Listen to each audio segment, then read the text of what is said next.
الحمد لله نحمده ونستعينه ونستغفره ونؤمن به ونتوكل عليه ونعوذ بالله من شرور أنفسنا ومن سيئات أعمالنا من يهده الله فلا مضل له ومن يضلله فلا هادي له ونشهد أن لا إله إلا الله وحده لا شريك له ونشهد أن سيدنا وسندنا وشفيعنا وحبيبنا محمد صلى الله عليه وسلم أما بعد فأعوذ بالله من الشيطان الرجيم بسم الله الرحمن الرحيم لقد أرسلنا رسلنا بالبينات وأنزلنا معهم الكتاب والميزان ليقوم الناس بالقسط صدق الله مولانا العلي العظيم. حضرات مکرم معزز مصلیان جامع مسجد، بزرگوں، نوجوانوں، پیارے بچوں، آج ہمیں معلوم ہے کہ دنیا میں انسانی عزت و شرافت کو برقرار رکھنے کے لیے سب سے بڑی ضرورت انصاف کا قیام ہے. اگر کسی سماج میں انصاف ختم کر دیا جائے، وہاں انصاف کو چند لوگوں کے ہاتھوں میں کھلونا بنا دیا جائے تو اس سماج میں ظلم و زیادتی اور بد امنی و حق تلفی عام ہو جاتی ہے. پچھلے کچھ دنوں سے ہمارے عظیم ملک میں بھی اسی رسم کو رواج دینے کی کوشش چل رہی ہے. اللہ تبارک و تعالیٰ کا ارشاد ہے، ہم نے رسولوں کو واضح دلائل اور بینات کے ساتھ بھیجا اور ان کے ساتھ کتاب اور میزان نازل کی تاکہ سارے انسان انصاف پر قائم ہو جائیں. اور ہم نے لوہا اتارا جس میں بڑا زور اور سختی ہے اور لوگوں کے لیے بہت سارے فائدے ہیں. اس لیے کیا گیا کہ اللہ تعالیٰ کو یہ معلوم ہو جائے کہ کون اس کو دیکھے بغیر اس کی اور اس کے رسولوں کی مدد کرتا ہے. یقیناً اللہ تعالیٰ بڑی قوت والا اور زبردست ہے. چنانچہ انبیاء کرام علیہم السلام کے مشن کو بیان کرنے کے فوراً بعد یہ فرمانا کہ ہم نے لوہا نازل کیا جس میں بڑا زور اور لوگوں کے لیے منافع ہیں، خود بخود اس امر کی طرف اشارہ کرتا ہے کہ یہاں لوہے سے مراد سیاسی اور جنگی قوت بھی ہے، جس کا واضح مفہوم یہ ہے کہ اللہ تبارک و تعالیٰ نے اپنے رسولوں کو قیام عدل و قسط کے محض ایک اسکیم پیش کر دینے کے لیے مبعوث نہیں فرمایا، بلکہ ان کے مشن میں یہ بات بھی شامل کی تھی کہ اس کو عملاً نافذ کرنے کے لیے وہ قوت فراہم کی جائے جس سے فی الواقع عدل کا قیام وجود میں آ سکے. نظام عدل کو درہم برہم کرنے والوں کو سزا دی جا سکے اور اس کی مزاحمت کرنے والوں کا زور توڑ مقابلہ کیا جا سکے. قیام عدل و انصاف کے لیے سیاسی قوت کا حصول انتہائی ناگزیر ہے اور ہر زمانے میں مسلم رہا ہے. پچھلے تمام انبیاء کرام علیہم السلام نے نظام عدل کے قیام کے لیے سیاست و حکومت کی ہے.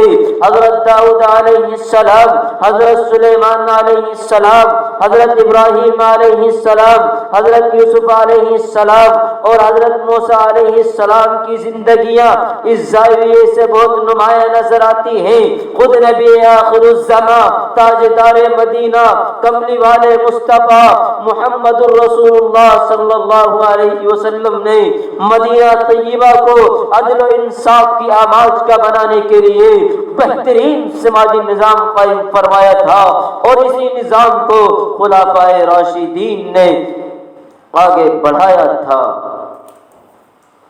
تاریخ شاہد ہے کہ جب بھی انسانی سماج میں عدل و انصاف کو ترک کیا گیا، معاشرے میں ظلم و عدوان، تشدد و حق تلفی اور قتل و غارت کی عام ہوئی، جب گنڈوں لٹیروں بد کرداروں بدماشوں کو یہ محسوس ہونے لگتا ہے کہ ان کی گنڈا گردی زور و طاقت روب و دبدبے کی کوئی چیلنج نہیں کر سکتا، تو وہاں عورتوں بچوں بوڑھوں کمزوروں بے سہاروں کو کھلے عام پامال کیا جانے لگتا ہے. صرف اتنا ہی نہیں، ان کی زمینیں زبردستی کوڑیوں کے بھاؤ میں اپنے نام کر لی جاتی ہیں، ان کی عزتیں سرے عام نیلام ہونے لگتی ہیں، ان کے بچے غلامی کی توپ میں جگڑ دیے جاتے ہیں، ان کی دوشیزائیں لونڈیاں باندھی بنا دی جاتی ہیں، ان کے بڑوں بزرگوں کو پابند سلاسل کر کے بعزت و رسوا کیا جاتا ہے، ان کی تہذیبوں کو بدنام کر دیا جاتا ہے، ان کے مذہب و رسم و رواج کا مذاق اڑایا جاتا ہے، ان کے امتیازات و خصوصیات کو پامال کر دیا جاتا ہے، اور ان کے سارے حقوق سلب کر لیے جاتے ہیں، حتیٰ کہ ان کی عبادت گاہوں اور مذہبی اداروں کو بھی مسمار کر کے زمین دوز کر دیا جاتا ہے، اور سارے نشانات اور علامات کا ملیا میٹ کر دیا جاتا ہے. موجودہ دور میں بھی کچھ فرقہ پرست طاقتیں ہیں جو انہی خطوط کو آگے لے جانے کی انتھک کوشش کر رہی ہیں. کوئی ظالم ایسا نہیں جو گزشتہ زمانے میں ہم پر نہ کیا گیا ہو، کوئی ظلم ایسا نہیں جس کو ہم پر نہ آزمایا گیا ہو. ہاں یہاں کے دلتوں آدیواسیوں اور اقلیتوں پر نہ کیا جاتا ہو. یہاں ہر دن عزت مائے اوا کی بیٹیاں بے آبرو کی جاتی ہے، ہر دن نوجوان بچے راہ چلتے قتل کر دیے جاتے ہیں. دین حق کی بات کرنے والے لیڈر اور رہنما سلاخوں کے پیچھے ٹھونس دیے جاتے ہیں، اور جہاں تک زمین و جائیداد کی بات ہے تو خود اقلیتوں کا وجود خطرے میں چلے جائے کہ ان کے حقوق کا تحفظ ملے. آپ نے دیکھا نہیں ماضی کے فسانے میں ایک بھی کاؤ جج نے ثبوت و دلائل کے موجود ہوتے ہوئے بابری مسجد کا جو انصاف کا خون کیا ہے، جو انصاف کا گلا گھونٹا ہے، پوری دنیا جانتی ہے. ان ظالموں نے انصاف کو اپنے سامنے ننگا کر دیا ہے، قاتلوں نے عدل کی دھجیاں اڑائی ہیں. بابری مسجد کا فیصلہ کہ دلائل موجود نہیں تھے، ثبوت موجود نہیں تھے، لیکن وہ جب بک چکا تھا، جس کو انعام ملتا ہے، انعام میں ملتا ہے، پارلیمنٹ کا ممبر بنا دیا جاتا ہے. ارے ظالموں، تم نے انصاف کا تماشا بنا دیا ہے اور اس عدلیہ کا بھی کھلونا بنا دیا ہے. آج میں تمہیں کہنا چاہتا ہوں، آؤ مظلوموں کی آواز سے آواز ملاؤ. اگر اب بھی آواز بن کر کھڑے نہ ہوئے تو یاد رکھو تمہارے اوپر ظلم ہوتے رہیں گے. قرآن نے ہی پیغام دیا ہے اور آواز اٹھاتے ہیں مذہب اسلام کے خلاف، آواز اٹھاتے ہیں قرآن کے خلاف. آؤ میں بتاتا ہوں مذہب اسلام کس طریقے سے انصاف کرتا ہے، مذہب اسلام کا قانون کیا ہے، میرے پیغمبر نے کس طریقے سے انصاف کیا ہے. ارے ہاں، کالی کملی والے مصطفیٰ محمد الرسول اللہ صلی اللہ علیہ وسلم نے تو یہ اعلان کر دیا تھا کہ محمد کی بیٹی فاطمہ بھی اگر چوری کر لے گی اس کے بھی ہاتھ کاٹ دیے جائیں گے. یہ دستور ہے میرے کالی کملی والے محمد الرسول اللہ صلی اللہ علیہ وسلم کا، یہ قانون ہے مذہب اسلام کا. ارے ظالموں، تم کیسا انصاف کرتے ہو؟ ایک راہ چلتے نوجوان کو قتل کر دیا جاتا ہے، ثبوت موجود ہوتے ہیں لیکن ظالموں کو چھوڑ دیا جاتا ہے. ارے کیوں انصاف کا گلا گھونٹنے پر تلے ہوئے ہو؟ کچھ اس ملک عظیم کے امن کو ختم کر رہے ہو.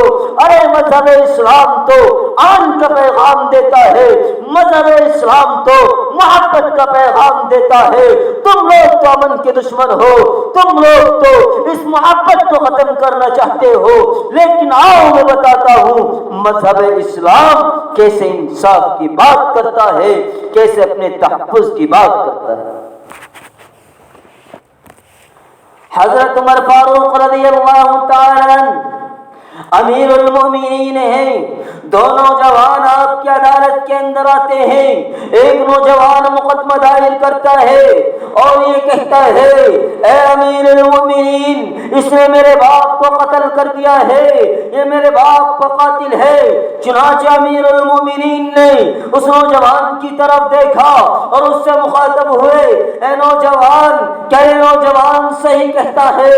وہ نوجوان نے کہا جی امیر المومنین، میں نے اس کے باپ کو قتل کر دیا ہے۔ امیر المومنین حضرت عمر فاروق رضی اللہ تعالی عنہ نے معلوم کیا کہ تو نے کس طریقے سے اس کے باپ کو قتل کیا ہے۔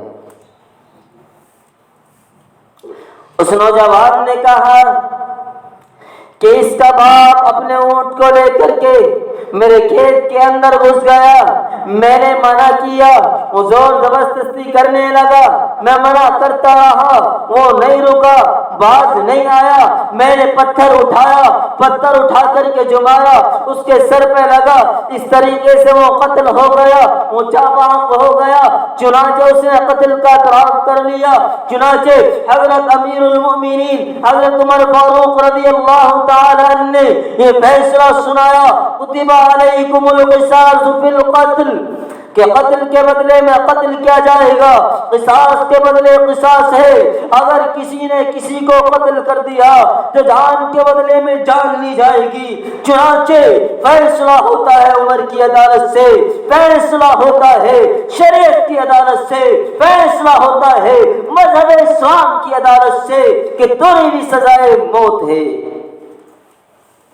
چنانچہ اس نوجوان نے کہا اے امیر المومنین، فیصلہ مجھے منظور ہے، لیکن اتنی اجازت دے دیجئے کہ میں اپنے بچوں سے مل کر کے آ جاؤں۔ میرے بچے بھی عوام جنگل کے اندر ہیں، نہ کھانے کو موجود ہے، نہ سر پر چھت ہے، نہ کوئی آسرا ہے، میں ان کو بتا کر کے آ جاؤں کہ میرے ساتھ یہ معاملہ ہوا ہے اور میری موت کا پیغام بھی میں سن چکا ہوں، میری سزائے موت کا اعلان بھی ہو چکا ہے، میں اپنے بچوں کے لیے کچھ کھانے کا انتظام کر کے آ جاؤں۔ چنانچہ امیر المومنین نے کہا آپ کا ضمانتی کون بنے گا؟